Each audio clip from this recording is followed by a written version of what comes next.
后来进前，这个北部甲南部连续拢查到私人的直升机违法飞行，即马伫咧南投冒直升机咧偷飞。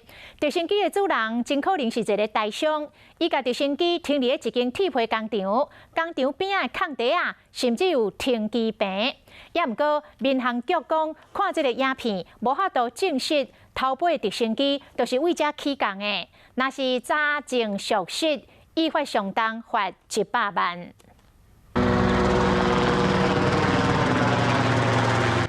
直升机就飞伫南投民间乡的天顶，一时啊踅圆箍啊，一时啊还佫飞直线。附近的民众就表示讲，暗头啊直升机就会出来飞。不要直接咧飞啦，你想无快，你无快咧飞啦。好好。啊，人了因做个发动，阮才有听伊啊。对直升机的发言来判断，这就是进前咧北部参南部逢查到偷飞 R22的机型，而且伫这附近的工厂内底，都有人看到伫咧厂房藏2台直升机。 其中一台就是 R22，附近的空地啊，也佮喷到拿底白字的 H， 也就是天气坪的标志。有人在吗？记者来到工厂采访，发现拢无人。厝边也是表示讲，工厂的业者进前是咧做相轻的生意，即马产线拢无伫台湾，厂房即马是仓库。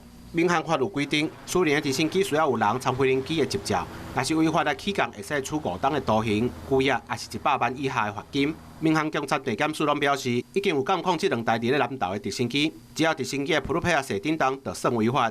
不过相片无法度证明直升机就是对遮来飞，直升机拢是趁休困日偷偷啊飞，声音是真大声，民众已经用要挡袂牢，希望主管机关赶紧来查缉。